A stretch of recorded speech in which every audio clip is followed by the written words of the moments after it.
Good morning student. Basic third year की class में matric space का चैप्टर नंबर 2 स्टार्ट कर दिया था हमने। लास्ट लेक्चर में मैं बताया था कि lecture number 21 I think lecture number 21 था। तो लेक्चर नंबर 21 के बाद हम लेक्चर नंबर 22 पे आते हैं। यहाँ पे लेक्चर नंबर 22 में हम बताएंगे कि कॉची कन्वर्जेंस के बेस पे कुछ इंपॉर्टेंस थ्योरम है जो एग्ज़ाम में आते हैं। रियल एनालिसिस में ये सारी चीज़ें आप पढ़ चुके हो, तो रियल एनालिसिस में का जो कॉन्सेप्ट है वो आप मैट्रिक स्पेस में कैसे यूज करना है और उसके बेस पे जो थ्योरम है हम कैसे प्रूव करेंगे वो सब देखना है हमें इस लेक्चर्स में। तो थ्योरम 1 के अकॉर्डिंग थ्योरम 1 क्या है? In a metric space every convergence sequence is unique. ठीक है, every convergence sequence is unique. तो कन्वर्जेंस सीक्वेंस आप सबसे पहले क्या है, इसके जो प्रीवियस वाला लेक्चर 21 आप जरूर देख लीजिएगा कि कन्वर्जेंस सीक्वेंस किसको कहते हैं हम। ठीक है, तो कन्वर्जेंस सीक्वेंस के अकॉर्डिंग जब भी हम किसी मैट्रिक स्पेस में लिमिट हमारे जब अप्लाई करते हैं, लिमिट x टेंस टू या कोई कन्वर्जेंस सीक्वेंस में अगर हम लिमिट लगाते हैं तो कितना आ जाएगा, limit n tends to infinite जब करते हैं Sn में तो हमारा x वैल्यू देता है या l वैल्यू देता है, वो उसकी लिमिट हो जाएगी और x बिलोंग्स टू करता है उसी सेट से कैपिटल X से। वो जो वैल्यू होती है वो यूनिक होती है इस थ्योरम के अकॉर्डिंग। अब ये थ्योरम हम थोड़ी देर बाद प्रूव करेंगे। In a metric space every convergence sequence has a unique value या is unique। तो प्रूव करते हैं। लेट हम एज्यूम कर लेते हैं, लेट कोई भी एक मैट्रिक स्पेस है एक्स डी है जिसमें क्या है Sn आपका जो क्या है, तो हमने एज्यूम किया कि Sn क्या है, कोई भी एक कन्वर्जेंस सीक्वेंस है। तो इफ पॉसिबल, ये पॉसिबल है, let this sequence have to limits L1 L2। तो हम पॉसिबल कर लेते हैं कि हमारे पास एक लिमिट ना हो के दो लिमिट है, मतलब कि कॉन्ट्राडिक्शन यूज कर रहे हैं हम यहाँ पे, कॉन्ट्राडिक्शन यूज करेंगे यहाँ पे कि हमारे पास एक लिमिट ना हो के उसकी दो वैल्यू है L1 और L2 करके। उसके बाद हम क्या करते हैं, तो हम मैट्रिक स्पेस अप्लाई करते हैं यहाँ पे DXN L1। तो अगर कन्वर्जेंस होगा तो आपका कॉची सीक्वेंस फार्मूला फुलफिल करेगा, दैट मीन्स DXN L। तो एक्सन क्या है उसका सीक्वेंस है, L क्या है, L1 क्या है उसकी लिमिट है। ठीक है, तो लेस देन क्या है एप्सिलॉन। ठीक है, अब जहाँ पे एप्सिलॉन क्या है ग्रेटर देन 0, पॉजिटिव कोई वैल्यू है यहाँ पे। तो अगर मैट्रिक स्पेस होगा तो मैट्रिक स्पेस अगर कन्वर्जेंस होगा तो ये क्राइटेरिया फुलफिल करेगा। एंड अगर दूसरी लिमिट होगी यहाँ पे DXN L2 तो लेस देन ये भी एप्सिलॉन होगा और ये क्राइटेरिया फुलफिल करेगा। एन क्या है, एन आपका कोई भी इंटीजर वैल्यू है, 1 2 3 4 5 6 7 ऐसे वैल्यू हो सकती है उसकी। तो हमारे पास दो लिमिट है, दैट मीन्स अगर दो लिमिट है तो दोनों अलग अलग अपना मैट्रिक स्पेस जो कन्वर्जेंस है सीक्वेंस उस क्राइटेरिया को फुलफिल करेंगी। तो हमने क्या कह दिया कि DXN L1 less than epsilon, DXN L2 less than epsilon. अब अगर हम ट्रायंगल इनइक्वालिटी लॉ से देखें यहाँ पे, triangle inequality of matric space, तो अगर हम L1 L2 की बात करते हैं तो D ऑफ L1 L2 इन दोनों के बीच में अगर हमने एक टर्म्स इंट्रोड्यूस कर दिया, सपोज मान लेते हैं ये L1 और ये L2, और इसके बीच में अगर हमने x इंट्रोड्यूस किया, ट्रायंगल इनइक्वालिटी के अकॉर्डिंग क्या हो जाएगा, D L1 x plus D x L2, इनका जो इंडिविजुअल सम होगा वो ग्रेटर देन इक्वल टू होगा D L1 L2 से। वही चीज़ लिखा हुआ है यहाँ पे D L1 L2 ये क्या है, लेस देन है इक्वल टू किसके, D L1 XN plus D XN L2 के इक्वल ग्रेटर देन, इससे क्या है कि छोटा और बराबर हो सकता है। अगेन इसको हम कैसे लिख सकते हैं, यहाँ पे D XN L2 लिख सकते हैं यहाँ पे। ठीक है, D XN सॉरी ये L2 नहीं L1 है। ठीक है, D XN L1 plus D XN L2, इसकी जो वैल्यू है लेस देन एप्सिलॉन, पहले ही हमने एज्यूम किया था, इसकी वैल्यू है लेस देन क्या है एप्सिलॉन, क्या है ये 2 एप्सिलॉन वैल्यू। इसको हम लेट एप्सिलॉन डैश या एप्सिलॉन 1 ट्रीट कर सकते हैं, क्योंकि हमको पता है यहाँ पे कि जो मैट्रिक स्पेस की प्रॉपर्टी जो सेकंड प्रॉपर्टी है यहाँ पे कि अगर आपके पास DX1 X2 है यहाँ पे तो मैट्रिक स्पेस होगा तो इस प्रॉपर्टी को फुलफिल करेगा, that means L1 equal to क्या हो जाएगा, L2 हो जाएगा। अब L1 इक्वल टू L2 हो जाएगा, इसका मतलब क्या है, दो हम लिमिट वैल्यू माने थे, एक्चुअली में वो दो लिमिट अलग अलग वैल्यू नहीं है, वो एक ही वैल्यू है जो कि एग्जैक्टली किसके इक्वल है, L के इक्वल है। इसलिए हम यहाँ से प्रूव कर देते हैं कि जो लिमिट होगा यहाँ पे is a unique, that means in a metric space every convergence sequence has a unique value. ठीक है, तो थ्योरम 1 यहाँ से हमारा प्रूव हो जाएगा। आते हैं हम थ्योरम 2 पे।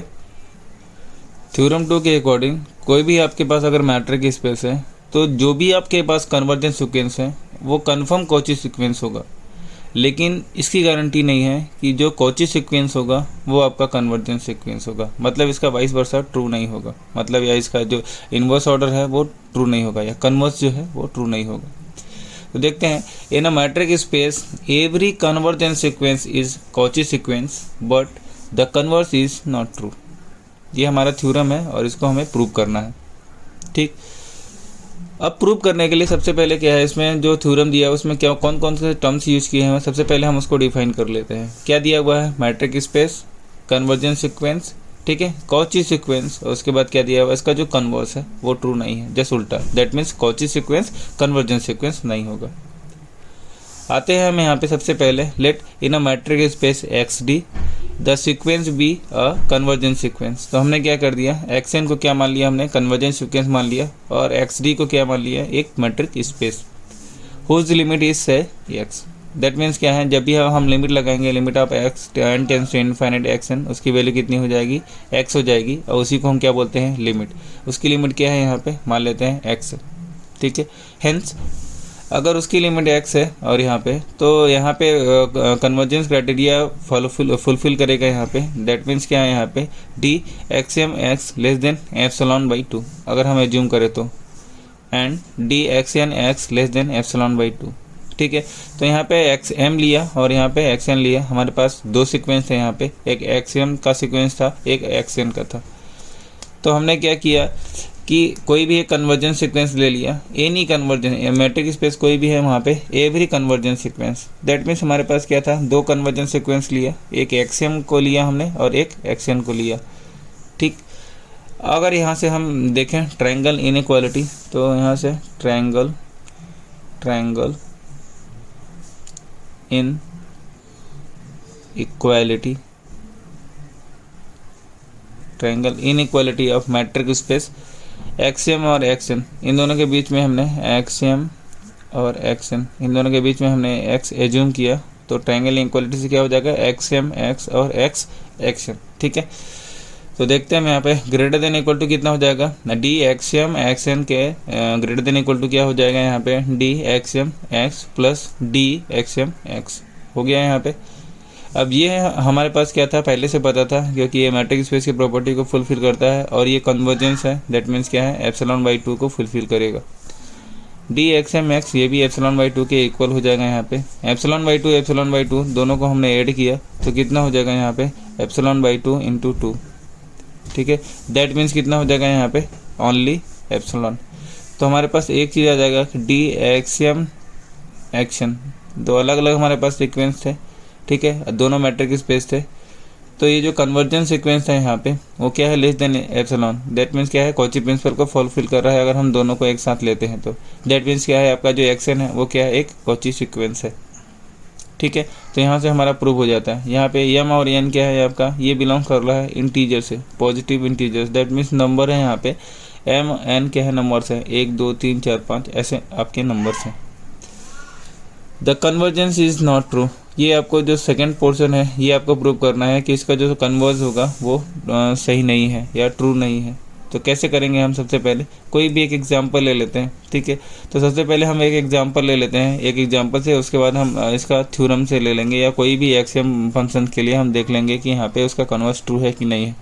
तो सबसे पहले हमने क्या किया, इसका जो कन्वर्स है वो क्या है, ट्रू नहीं है। तो हम क्या करते हैं, कोई भी एक ले लेते हैं कि एक्स हमारे पास कोई भी एक मैट्रिक स्पेस है 0 1 का, ठीक है।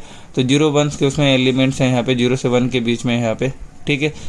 अब देखते हैं ये क्या है, एक ओपन इंटरवल में है। इसको यूजुअल मैट्रिक्स से अगर हम डिफाइन करना चाहें तो कैसे डिफाइन करेंगे, d x y equal to कितना होगा यहाँ पे, एक्स माइनस वाई का मॉड, ठीक है। तो हमने क्या लिया, एक सीक्वेंस ले लिया, capital x be x n, कैसा लिया यहाँ पे, 1/n, ठीक है। अब देखते हैं यहाँ पे जो सीक्वेंस है यहाँ पे, is not a convergence in x equal to 0 to 1, क्योंकि हम जब भी लिमिट एन टेंस तो यहाँ पे इनफाइनाइट लगाएंगे 1/n की वजह से ये जो एक्सन की वैल्यू हो जाएगी वो कितनी हो जाएगी, 0 हो जाएगी, ठीक है। But it is not in x, क्या है, ये एक्स में नहीं है। तो हम क्या कह देंगे यहाँ पे कि action is not a Cauchy sequence. तो एक्सन क्या होगा, ये कॉची सीक्वेंस नहीं होगा। तो हमने क्या लिया कि एक सबसे पहले अगर कन्वर्स ये किया है हमने कि अगर हमने यहाँ पे कन्वर्जेंस सीक्वेंस लिया तो कॉची सीक्वेंस नहीं होगा, ठीक है। अगर एक कॉची सीक्वेंस अगर हमने लिया कन्वर्स में तो वो कन्वर्जेंस सीक्वेंस नहीं होगा, ठीक है। तो यहाँ पे देखो कन्वर्जेंस नहीं था लेकिन कॉची सीक्वेंस था। तो एक्शन आपका कॉची सीक्वेंस तो है लेकिन कन्वर्जेंस सीक्वेंस नहीं है, ठीक है। तो इसका कन्वर्स यहाँ से एक एग्जांपल से ट्रू हो जाता है या एग्जांपल से प्रूफ हो जाता है। लेकिन एग्जांपल के अलावा भी अगर किसी भी फंक्शन के लिए आपको प्रूफ करना हो, किसी भी सीक्वेंस के लिए आपको अगर प्रूफ करना होगा यहाँ पे, तो आप कैसे करोगे देखते हैं। अब देखते हैं हम कोई भी सीक्वेंस अगर आपके पास है, कोई सब सीक्वेंस ले लेते हैं, एक्सएम ले लेते हैं यहाँ पे। इससे पहले हम क्या था xn equal to 1/n late करके हम एज्यूम कर रहे थे। यहाँ पे हम क्या करते हैं, यहाँ पे एक्सएम ले लेते हैं। दैट मीन्स क्या है, एक्सएम की वैल्यू 1/m और एक्सएन की वैल्यू 1/n, ठीक है। अब इंडिविजुअल मॉड लेते हैं इनका, तो आपको पता है इंडिविजुअल मॉड ज़्यादा ही होता है। तो 1/m और 1/n की जो वैल्यू होगी वो क्या होगी, ज़्यादा ही होगी। दैट मीन्स 1/m और 1/n के जो समीशन होगा यहाँ पे उस क्या होगा, ये वैल्यू ज़्यादा होगी किससे, DXM एक्शन से ज़्यादा ही होगी। तो हम क्या करते हैं, for every epsilon greater than 0 एक इंटीजर आपका इंटीजर m0 ऐसा एग्जिस्ट करेगा ही करेगा जिसमें m0 की जो वैल्यू है 2/एप्सिलॉन होगी या 1/n0 की वैल्यू है एप्सिलॉन/2। दैट मीन्स क्या है, चाहे 1/n लो चाहे 1/, यहाँ पे m लो, इसकी जो वैल्यू होगी यहाँ पे 1/m या 1/n, इसकी जो वैल्यू होगी n0 से क्या होगी, छोटी ही होगी या बड़ी, छोटी या बराबर होगी। तो 1/n हो चाहे 1/n हो, क्या है लेस देन इक्वल टू किसके, 1/n0 से। अगर हम इंडिविजुअली बात करें यहाँ पे तो 1/m की जो वैल्यू है क्या है, लेस देन इक्वल टू 1/, क्या है n0 दिया हुआ है। और आपको पता है n0 क्या है, 1/n0 की वैल्यू क्या है, एप्सिलॉन/2। तो 1/m की वैल्यू क्या हो जाएगी, लेस देन एप्सिलॉन/2। सिमिलर मैनर में 1/n की जो वैल्यू होगी वो कितनी हो जाएगी, लेस देन एप्सिलॉन/2। अगर हम 1/m की वैल्यू और 1/m की वैल्यू इस वाले इक्वेशंस में यहाँ पे रखें तो कितना हो जाएगा, लेस देन, क्योंकि इक्वल टू साइन तो रहेगा नहीं, अब लेस देन 1/m की वैल्यू कितनी हो जाएगी, एप्सिलॉन/2, और ये भी लेस देन के साथ आ जाएगा एप्सिलॉन/2। दोनों गेट करेंगे लेस देन क्या आ जाएगा, एप्सिलॉन आ जाएगा। इसका मतलब क्या है, ये कॉची सीक्वेंस तो है लेकिन वो क्या था, इससे पहले जो लिया था वो कन्वर्जेंस सीक्वेंस नहीं था, ठीक है। तो कॉची सीक्वेंस अगर है तो ज़रूरी नहीं है कि कन्वर्जेंस सीक्वेंस होगा, लेकिन अगर कन्वर्जेंस सीक्वेंस है तो इसकी गारंटी है कि जो सीक्वेंस है वो कॉची सीक्वेंस को फॉलो करेगा। Okay, thank you so much video देखने के लिए। और अपना अटेंडेंस के लिए आप अपना रोल नंबर से या नाम उसमें ज़रूर मेंशन कर देना।